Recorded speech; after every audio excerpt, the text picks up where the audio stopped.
Welcome to my first YouTube video where I tell you things I wish I knew. Ferret edition.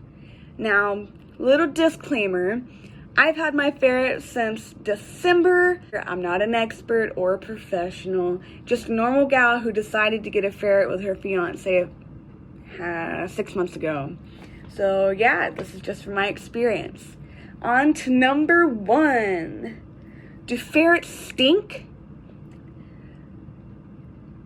No. Whenever we pick her up and smell her, she does have a sweet ferrety scent to her, but from what we've noticed, she doesn't stink up our entire room. And we've had people double check because maybe we had gone nose blind to it. All they could smell is when they picked her up and she smelled sweet. Now, we have a girl, and boys are the ones who are more so known for stinking, so unfortunately I can't necessarily tell you no 100% certainty with the boys, but with our girl, no. Now, what does stink is when they go potty. Now, we've got our girl trained in a litter box. You can train these guys on potty pads or even outside, and it's her pee. Her pee smells like a cat's pee. It has a really strong ammonia scent, so you really got to clean out their box at least every other day and do a deep clean maybe once a week to cut down on that odor. All right, number 2, how do you clean your ferret? So yes, I said our girl doesn't stink really bad, but she does get dirty. She loves our walk-in shower. We'll let her go in there and play, and she likes to drink the water. You just got to be careful to not have any soap on the ground or any type of essential oils because that can be very harmful to these guys. So she likes to walk in there and play in there, get a good rinse. Now, when it is bathing time, what we do is we get oats, like oatmeal, but just normal oats with no sugar and nothing. We pour it into a sock. Now you can either tie that sock up and throw it in kind of like a bath bomb and squish it around until you kind of see the oats mixing in the water. You can do that, or you can tie it up onto your faucet where the water's coming out. So as your water's coming out for the bath, it's rinsing through those oats and pulling out those nice conditioning properties out into the water, so you can bathe your little guys in there. Now, when you are done bathing them in the oat water, you are going to want to rinse them off with just regular water. On to number 3. Do ferrets bite? Long story short, yes, but don't let that scare you. Let me explain. So, these guys do tend to be nibbly depending on your ferret and their personality. When we got our girl, she was under a year old. And the younger they are, the more nibbly they are. They do grow out of it the older they get. They do this whenever they're playing with each other. So they're trying to play with you.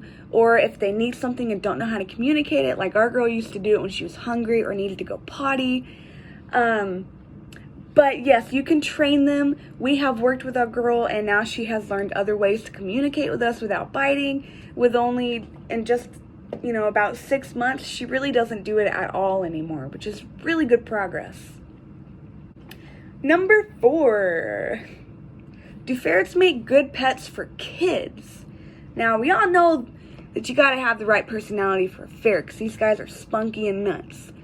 But for kids, I would say yes with supervision because these guys are constantly playing and running around and being nuts. But you want to make sure that your child is old enough that they won't play too rough and harm your ferret because they're really little and fragile guys. And like I said with the biting, they can tend to be nibbly if they don't know how to communicate something. And if it's a child who doesn't know how to read the ferret good enough, you do want to make sure you're supervising so the ferret doesn't hurt your kid and the kid doesn't hurt the ferret. But as long as you can trust your kids, they're at an old enough age, they'll make good playmates. Number 6. What do ferrets eat? Alright, so when we got our girl from the store, they told us they were feeding her Marshall's kibble. Now, I will say I do not recommend any kibble that you buy in a pet store because they tend to have additives that are not good for ferrets, like vegetables. One you'll see a lot is peas. You want to stay away from that and get whatever is going to be the closest to just pure meat. Now, you've got multiple options with these guys. Some people feed these guys a raw meat diet. Now, since we're on the go a lot, we feed our girl freeze-dried meat. For the most part, we make soupies with that twice a day. We just get her freeze-dried kibble and we crush it up and mix it in warm water and let her eat that twice a day. And this is the brand that we use. It is Stella and Chewy's Chick Chicken. Pretty much just, it is the closest thing to freeze-dried meat. Now you're gonna want to have dry food that they can always eat on throughout the day while they're put up in their cage or while you free roam them. This is the kibble that we are currently using, Oxbow's Essentials for Ferrets. This is a really good one to get for your babies. It's affordable. We have that in her cage at all time so she can nibble whenever she wants. Now for treats are pretty much going to also be freeze-dried meats. We tend to buy our girl freeze-dried rabbit because she loves rabbit, but it's more expensive to feed that as a full meal twice a day. So chicken is cheaper. We do that instead. And then rabbit for treats because it's also healthy is this. It is Pure Bites freeze-dried minnows. This is just, you can kind of see them in there. This is just freeze-dried minnows, the fish. These are really good as treats because it helps take care of your ferret's teeth with the bones, kind of breaks down the nasty, and keeps them clean because you do want to keep your ferret's teeth clean just like you would a dog. Yucks. What do you keep these guys in? How do you house them? So, whenever we got our girl, we were recommended this cage. We actually ended up buying it. Now, that's way too small for a ferret. This would be good for transporting, like maybe to the vet, but definitely not for all-time use. You're gonna want a cage that looks like this. I'm inserting it here. This is our cage that we use for our girl, and it is Ferret Nation. They're trustworthy. You gotta be careful with different things like playpens or different cages that actually look similar to this because some of them aren't made very well, and these guys know how to get out of everything, and if they're trying to get out of a certain playpen that's not suitable for them, it might fall over and it could hurt your ferret. So make sure if you're not going with Ferret Nation to do your research and find a ferret safe alternative cage. Now that being said, your ferrets are going to want to be free roamed most of the time. Now before you do this, make sure that you ferret proof where it is not safe for your ferret, like maybe behind your TV or behind your computer with wires. You're going to want to block it off. Now we have blocked off stuff with cardboard and duct tape, and it seems to do the job. Number 7. Do ferrets need shots? For your ferrets, they're gonna need yearly shots for rabies and distemper. So you're gonna have to get those done at least once a year. And if your ferret's gonna be going outside, and even if they're staying inside, if you have other animals in the house, you're gonna wanna keep flea and tick medication on them. Now, I didn't mention this with the flea and tick medication. You have to be careful with the type that you use. You can get a prescription from your vet's office, or you can use Canine Advantage for kittens, but it all depends on the weight of your ferret. Because if they get heartworms or something like that, unfortunately, there is not much research out there like there is with dogs. So it's going to be a lot harder to find somebody who can take care of that issue once it's there. So it's the best to prevent heartworms or anything like that. Now, whenever you're getting a ferret, you need to make sure that you know what vet you can go to for these guys, since they do need their shots once a year. In most cases, a regular vet that you could take maybe your dog or cat to isn't going to take a ferret. So you're going to want to call places and see if they do take ferrets. A lot of the time it'll be an exotic vet. Those will be the people who will take ferrets, but you can always call your regular ones and just double check with them. Number 8, are ferrets solitary? So with a ferret, it is recommended to have at least 3 ferrets at a time. They say 3 instead of 2 because if you have 2, whenever their partner passes away, these guys grieve their buddies, so having an extra one will really make the difference to help ease them in that grieving process when they do lose one of their friends.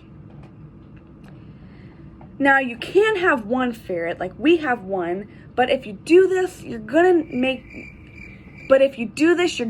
to make sure that you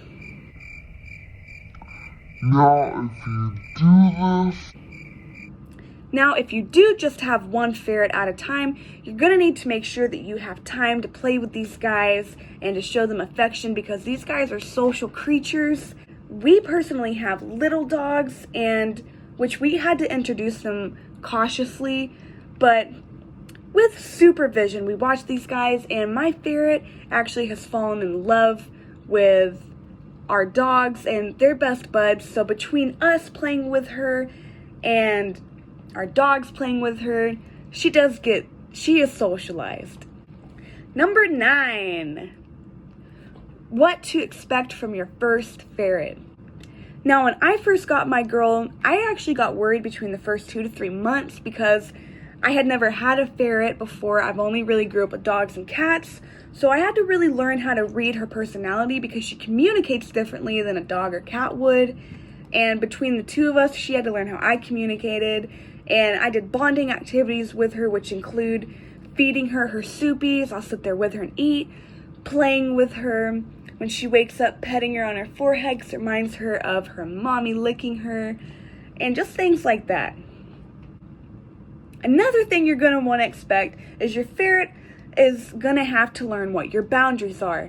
Now, when it comes to these guys, they find it hilarious to do things that make you upset because they love attention. So if you find your ferret doing the same thing over and over that you keep telling them no, my advice would be you're going to have to find a routine of discipline. Now, for example, our routine of discipline is our girl was going potty in a spot we didn't want her to, the same spot over and over. So what we learned that worked best was really picking her up, showing her where she went potty, telling her no, and then putting her in her cage and letting her sit in there while she pout, because she would sit there and pout and look at you. And then by the time she decided she wanted to go back and lay down in her bed and her blankets, that's whenever we'll take her back out because they have a short memory span, and by that time she's forgotten what happened. So stick to the same plan. Number 10, where to find accurate, up-to-date information on ferrets. So when you do decide to get your baby, you're definitely going to learn as you go. The best place I would recommend, which is where I've gotten all of my information, is on Facebook. You can look up Ferret Care for Beginners, and the community is so great, and you can go on there and post a question and people will answer back like that. And these are people who've had ferrets for years, so they really know what they're talking about. And yeah. Another place to find accurate information, if you can't find it on Facebook, your Facebook groups, or on YouTube, you can always call your vet. They have also accurate information, and they can help you out with things that maybe you're not sure about that Facebook recommended or YouTube, and they'll have up-to-date information as well. Thank you guys so much for watching my first video. I hope that something in here will help benefit you in your ferret journey. And if you liked it and you want more, you already know the drill. Feel free to comment on here. I would love to do more videos about things I wish I knew on a variety of topics. And of course, if you did like this video, feel free to subscribe. I'm trying to get verified so I can create more content like this, things I wish I knew on a variety of topics for you guys. Thank you so much for watching this video. I am so excited to post so much more for you guys, and I hope to see you again.